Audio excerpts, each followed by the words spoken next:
Chapter 3. Sam loved walking through the city. It was a unique place that was always busy and full of such diversity. You could be as loud as you wanted and no one would care. He could be invisible. These walks always gave him time to think, time to reflect on the goals and matters at hand, and time to reflect on how to repair the cracks in his inner wall before anything else seeped through. On the outside, Sam appeared to be your average, everyday young man. He did not have any strange personality tics or social abnormalities. If you met him in a bar, you would forget that you even spoke to him. You could describe him as a carbon copy of every other guy you ever met, but cannot remember. And he liked it that way. For years, he tried to remain relatively invisible and not draw attention to himself. The anonymity allowed him to keep laying brick and mortar on that wall. Just as all of us have, there were secrets behind that wall. However, these were not your average everyday secrets. There were no narcissistic tendencies or strange sexual fetishes behind that wall. It hid no deeply seated racism or abundant amounts of ego-driven desires.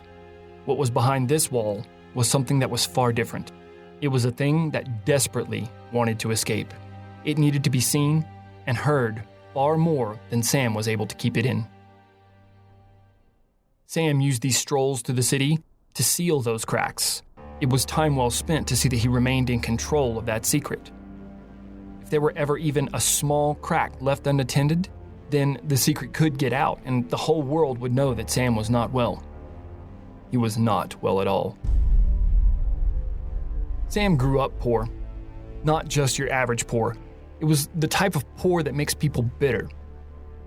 The type of poor that numbs itself with drugs and alcohol. The type of poor that surrounds itself with violence and disregard for what is morally or socially right. It brought home a father that was always drunk.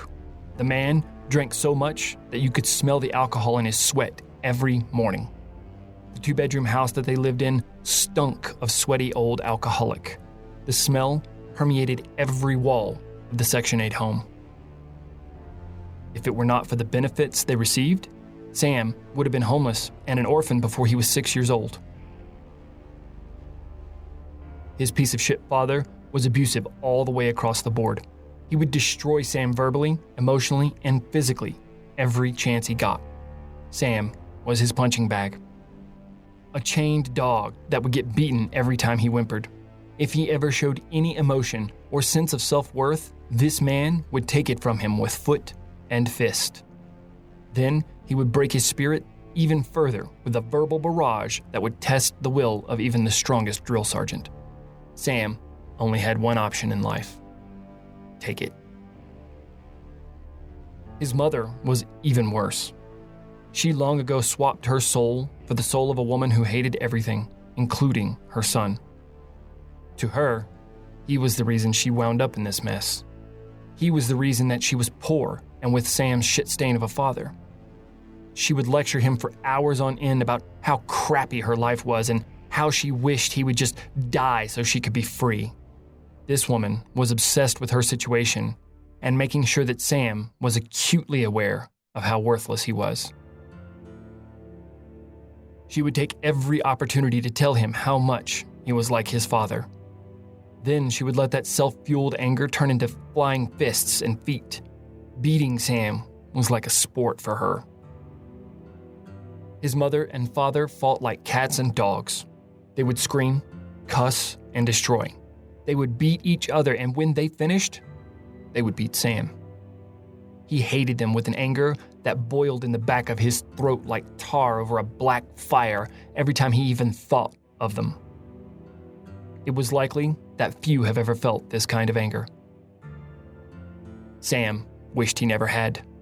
He wanted to hurt them and show them he was stronger than they were. He was a superior person. He wanted to show them the true power of a chained dog. They needed to feel justice. These shitty people trained him to do this, to keep it in. Don't speak.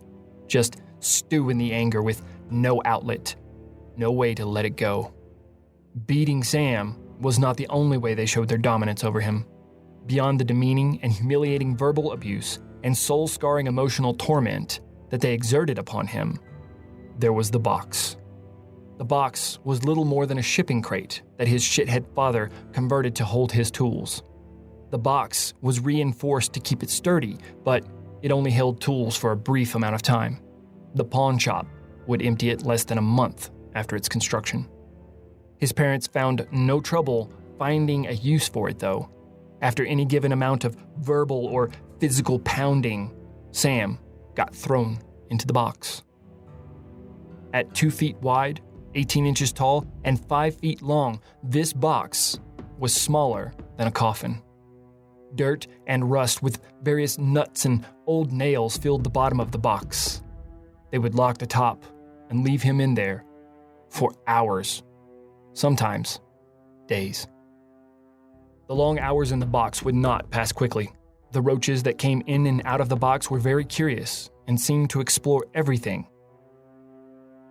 As if being trapped in the small confined space was not bad enough, there was no water, or food, or bathroom breaks. This was torture. This was hell. The only relief that Sam ever got was at school. He was able to escape the torment of his captors for at least 8 hours. Truthfully, it wasn't too much of a reprieve. He was poor, and that made him a target. Everything about him made him a target. His shabby clothing and shabby appearance were a constant point of attack by those more fortunate students that attended his school. It was always the kids that knew the joys of financial and social privilege that launched these attacks. He would listen to the endless procession of taunts that the other students flung at him from the hallways and schoolyards. He was the topic of conversation for the kids that got picked on when they needed to feel better about themselves. However, at least it was not as bad as what he endured at home. The girls in his school were completely unapproachable. He simply did not exist in their eyes. Sam didn't have the nerve to bother talking to them. He learned from his parents that he was not worth a damn. That seemed to follow suit with what his biology teacher said about women genetically seeking strength, safety, and comfort in a mate. He could offer none of the three. Besides, even if he did manage to muster up the gall to speak to a member of the opposite sex, he did not have the patience to deal with the bitchy McCunty attitude they all developed towards him. After a long day of being ridiculed by his peers and being ignored by the girls, he would head home to the place he hated the most of all, out of the frying pan and into the fire. Sam hated his life. He hated himself. Breathing was not worth the effort that it required. As if this was not bad enough, Sam was required to see a therapist twice a week. The court ordered it, and it was paid for by the state. Therapy was the only thing his parents let him do on his own. It kept the government benefits flowing into the house. He had no choice. His sessions became mandatory after his family received a visit from a social worker. The worker could see that things were not right and that Sam was miserable. She could find no way to prove that there was abuse in the home, though. The parents were amazing actors, and Sam was far too terrified to speak up about what was going on in the house. Mrs. Winters was a kind but stern woman who had seen it all. As a social worker, she could read the lies on people's faces and was good at finding ways to help children.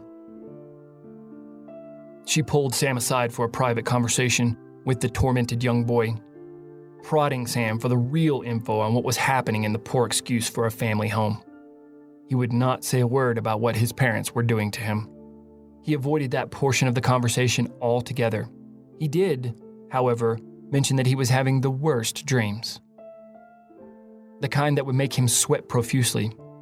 Often, he would wake up in his sheets, so soaked in sweat that he would think he pissed his pants. A couple of times, it scared him so bad that he actually did.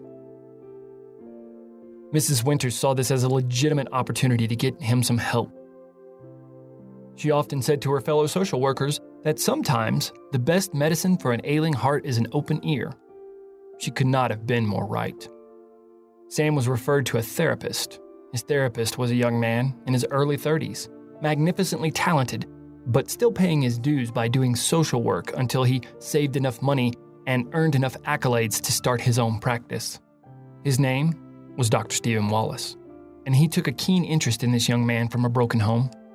Sam would do everything he could to stay in Dr. Wallace's office and keep the conversation going. The doctor was the one person that Sam could open up to, and the only person he could tell about his dreams. Dr. Wallace was also the only one who was allowed to see what was lurking deep inside of Sam. He was the one that laid the first bricks in the wall. Over the years that he visited Dr. Wallace, Sam described in detail how horrifying and real his dreams were. He talked at great length about the fiery place that reeked of sulfur and ash. He talked about the black sludge that trapped him there and about the thing that he would fear every time he was there. He described it as a monster that he knew lived in that place, but he couldn't see it. It would speak to him, but he could never understand it. It would torment him by binding him to massive plates of rock and smoldering stone while showing him horrific images of people suffering. Images that would sear into his mind and stay there. He thought that this was what crazy people saw. He believed it to be the dark side, and he called it by a word that would be on the tip of his tongue when he awoke from those dreams. Malice. Malice tormented him every time he fell asleep. There was no escape. Dr. Wallace attributed the dreams to the rough life that Sam was experiencing. Though he never said a word about the violence in his home, he carried all the telltale traits of a severely abused child. This, in turn, carried with it all the troubles of mental illness. The dreams were Sam's way of coping with the darkness that surrounded him. At least, that's what the good doctor thought at first. If only he were right. By the age of 15, Sam slipped into a full-blown state of depression. There was no light at the end of the tunnel, no silver linings to any clouds. There was only darkness. The abuse at home had reached an all-time high.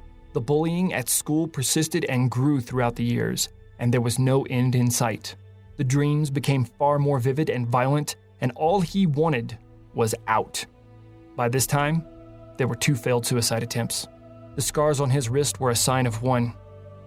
He cut them the wrong way and didn't have the guts to go deep enough. They only bled for about 10 minutes. The second was a botched hanging. He decided not to go through with it at the last minute, but slipped off of the chair.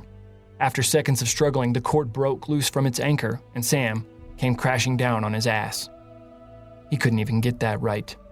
It seemed for a while that Sam's fate was to remain in hell.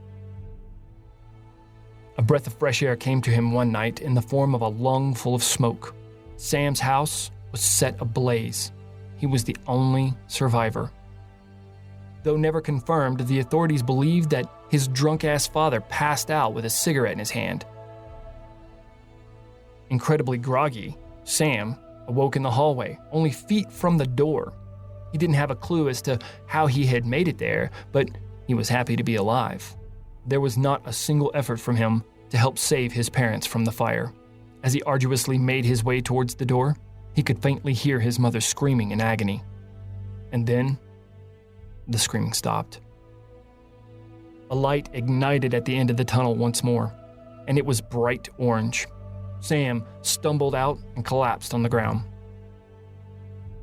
He spent the next 3 years in juvenile homes and therapy. Eventually, Sam began to smile, and the wall he was building grew thick and strong. He was able to bury the demons of his past, at least somewhat. Upon his 18th birthday, they released him from custody, and he began a life of independence.